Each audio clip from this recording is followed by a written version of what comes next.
Hello everyone, welcome back to 6th grade Latin. Sorry again about the technical issues on Friday/Monday, but it looks like most of you all did just fine on the vocab quiz on Friday, even though you had less of a warning since I talked about it in the video that you ended up seeing on Monday because of my technical issues, so sorry about that. Alright, so picking up where we were, kind of starting to look at chapter 8. 8, maybe a little bit of 10, we're going to skip 9, are the last two chapters we're going to do for the whole school year. So we have about 3 weeks. You guys are going to be done with Latin about a week early in terms of when the rest of the school is ending, just because that is finals week for the upper school kids. So there might be one or two videos that week, but we mostly just have a few weeks left. So hang tight. You guys are still doing really good with the online stuff, and I can't wait to see you all again in August. All right, so in addition to the third noun declension that we get in chapter 7 with all of those new nouns, we're going to get the third verb conjugation in chapter 8. So if you remember in Latin, there's different categories of the nouns and the verbs. There are 5 noun declensions. You all now have 3. And there are 4 verb conjugations, so you're getting the third. So it's pretty cool that you guys are going to start your 7th grade year out in Latin, having already learned most of the noun declensions and the verb conjugations. Even I almost get them mixed up sometimes. Third conjugation, it's not too bad, but the infinitive is ending in ere instead of long ere. So this verb we talked about probably the first week of school, scribo scribere. That is a short or like normal E, then an R, and then an E in the infinitive, telling us it is third conjugation. It is not scribere. So yeah, chapter 1 we get first and second conjugation because they're so similar. Now we're getting third. It's mostly similar too. There's just something kind of weird going on with the way it gets future tense. So to the left we have the present tense version: scribo, scribus, scribit, scribema, scribitus, scribunt. The E is short so that when we start conjugating it, it kind of turns into an I. If you look at starting with the second person, scribis, it's not, scribes, like if it was a second conjugation verb like terreo, terreri, moneo, moneri, where it's like mones, monet, etc. So yeah, the E is so short it kind of, you can picture it kind of turning into an I. And then it actually gets the UNT in third person plural, which is kind of interesting. That might remind us of the future tense, the bunt cake ending, right? And then there's the future tense, the lower right. Now, even my older kids still sometimes fail to recognize these future tense endings. They're a little tricky. But the only one that's truly really weird is first person singular. And so that's why I've bolded it. It's ending in AM. Isn't that weird? So yeah, it almost reminds us of the bomb, boss, bot imperfect ending. So bomb would be I will write. And then it's going to get a long E or a normal E in between its stem and its OST mustus is int ending to become future tense. So scribes will be you will write. Scribet will be it will write. Scribemos we will write, etc. So if you see an I towards the end of a third conjugation verb or a U, that's present tense. If you see an A or an E, that's future. Pretty weird, right? The good news is imperfect tense is the exact same. So bomb, boss, bot, bombus, botus, bont is still going to be imperfect for I was writing, you were writing, etc. So scribe, bomb, scribe, boss, etc. And we'll look at that more in the coming week or so. Okay, let's go through the rest of the vocabulary that we didn't look at on Monday. Kikero, kikeronis. What could this be? Interesting. This may be related to a word that means chickpea, but for us, this is actually a guy. So every once in a while, they'll give us a name, and they've given us places too, like Roma, Romi, and Grycia, or we'll get those eventually. But this is just a guy. We haven't talked about him too much. It might be historical episodes we kind of talk about a bit this year, since he kind of runs into Julius Caesar at various times. 106. That means he's 6 years older than Julius Caesar, since Julius Caesar is lucky enough to be born in year 100 BCE. So he's a major statesman or politician of the Roman Republic. He's a staunch defender of various values central to the Roman Republic, and he So him and Julius Caesar did not get along, whereas Julius Caesar was kind of a fast and loose politician who was a little corrupt in various ways and was willing to do pretty much anything to get what he wanted. Cicero was all about rules and laws and order and conduct, and that's why we really like Cicero. We really admire Cicero, and a lot of our founding fathers truly loved and were inspired by Cicero, as we would say if we pronounce the hard C. So yeah, even though he clashed with Julius Caesar, he does not actually get punished by Julius Caesar when Julius Caesar crosses the Rubicon. Julius Caesar was famous for giving people clemency or mercy and not taking it out on his opponents. He would just kind of let you go about your life as long as you kind of apologized or swore fealty, meaning swore loyalty to him going forward. And he also, Cicero, did not take part in the Ides of March. He may have not even known about some of the senators' plan to do what they did. They probably figured he was a bit too much of a Boy Scout to partake in something so heinous. And ultimately, Cicero outlives Julius Caesar, but dies by Mark Antony, Julius Caesar's top general. Because he really doesn't like Mark Antony, and he says some bad things about Mark Antony, ultimately in favor of Octavian / Augustus. Cicero seemed to trust Augustus a little more before he was Augustus, so that's why I said Octavian. All right, Laus Laudus. This is a noun, new noun, and it's related to one of the first verbs we got. So, what verb could this be related to? What noun version could this be of a verb we've seen? Well, it is related to laudatory, laudable, magna cum laude, and laudo. So laudo, right? Laudo, laudare, which if you remember, it means to praise. So this is the noun version of that. It means praise, or even glory or fame. So there's some overlap with this word in fama, fami. It is a feminine third declension noun. You can see with that genitive, that's third declension. And magna cum laude, if you haven't heard that before, that's a distinction you can get when you graduate from high school or college, but it means with great distinction, or with great praise, rather, I should say, with great praise. If you get really good grades.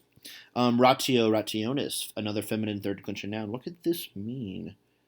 You're probably recognizing that it's related to the English word ratio, but we actually weirdly wouldn't translate it to ratio, so it's not the exact same thing as a mathematical ratio. But it does have to do with a lot of mathematical terms, like or a system or a method. So you'll often translate it as reckoning or account or judgment, meaning it's like the kind of perception somebody has of something, the take that somebody has on something in terms of their consideration of it. Yeah, okay.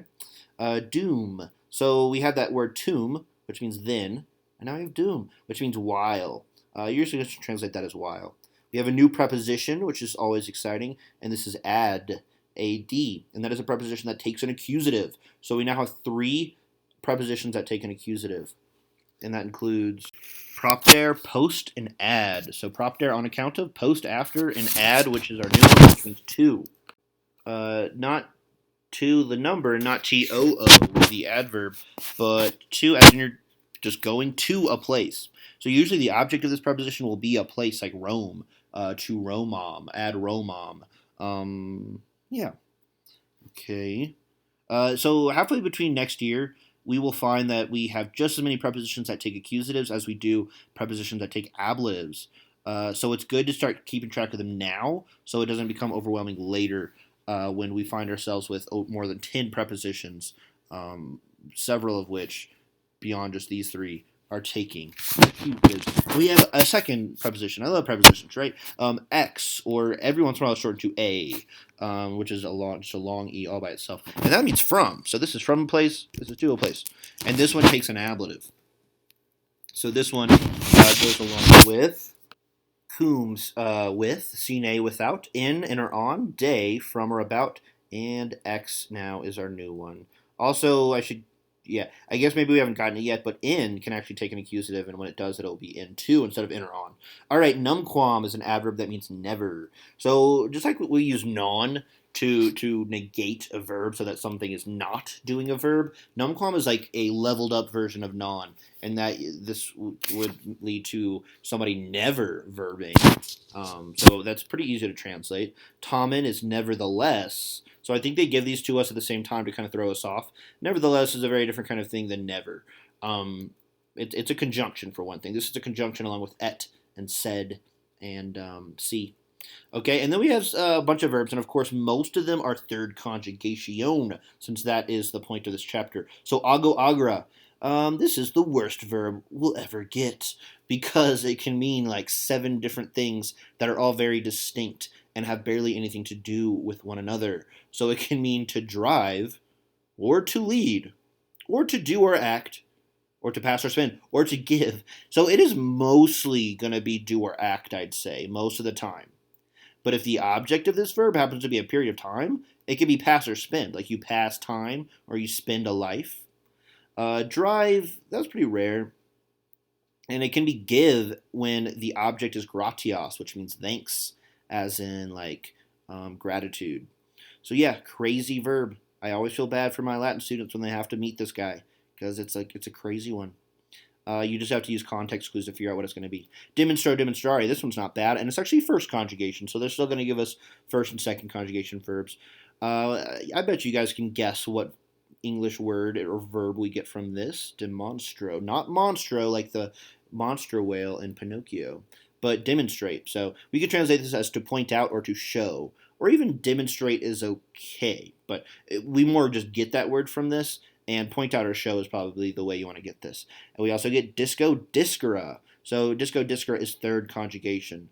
Yeah. So it's discora. It's not discary. And this is not about disco balls or disco stuff. It means to learn, as in discover. So you might want to remember this by thinking of like learning to dance, because obviously people hear this and they think of disco balls, but it doesn't actually have anything to do with that. There's actually a really roundabout reason for where we get the term disco or discotheque from.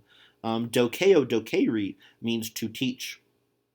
So another thing that happens this chapter is that we get a bunch of verbs that start with the letter D, to where my students always start to get them mixed up, and I do not blame them at all. So we have disco, then we have dokeo. This means to teach. How are you supposed to remember that? Well, doctor is technically a Latin term that means teacher. For ancient Romans, that was a word that meant teacher, and it still kind of means teacher, because when you go to college, your teachers or professors are called doctors, like Dr. So-and-so. So that might kind of help if you can think of it in that way, though obviously nowadays we use the word doctor to denote the medical profession, most likely. But yeah, I mean, in college, that really is a thing. Your teachers are either going to be professor so-and-so or doctor so-and-so. It usually depends on what they prefer, or, I mean, they're interchangeable. And then, okay, another D one, it's kind of crazy. Duco ducera means to lead. The related words for this one do not help at all. So my older kids, we've stumbled upon this mnemonic that kind of helps. It's like a mother duck leading her ducklings in a little line. Have you guys ever seen this in real life? It's pretty cute. So yeah, duco ducera, another third conjugation verb that starts with a D. That means to lead. So dokeo dokeri is actually second conjugation. So dokeri versus ducera, not a long E. And so disco discera is third, duco ducera is third, and then we have another third.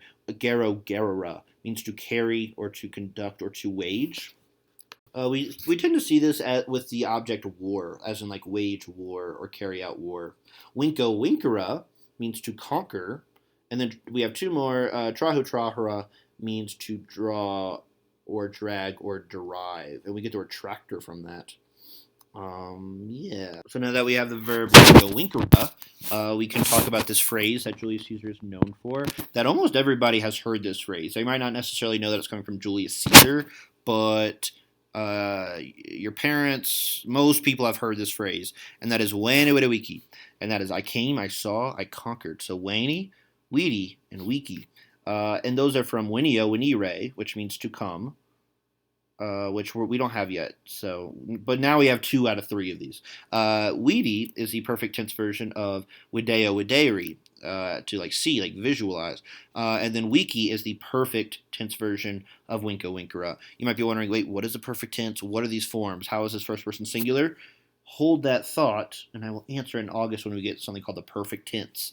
We're going to get the last of our verb tenses in August or September, probably. So yeah, Wiki. Most people say it incorrectly. They pronounce it like it's Italian, so they say Veni Vidi Vici. So if you say it Veni Vidi Vici, which is the like more correct ancient Roman pronunciation, people might be like, huh? But if you say Veni Vidi Vici, people are like, oh, I came, I saw, I conquered. Yes, alas. All right, guys. I want you to give these 3 a shot today, and then you'll be done. We'll check them on Friday, and then I'll have a special historical presentation for you all on Friday based on some of your suggestions back on Friday, or what was that? That was like last Wednesday, I think. So I've color coded at least 2 and 3. There wasn't much to color code in number 1. Give these a shot. I think it'd be a great idea.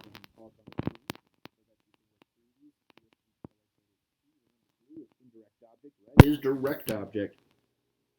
All right. Good luck with those. Don't spend too much more.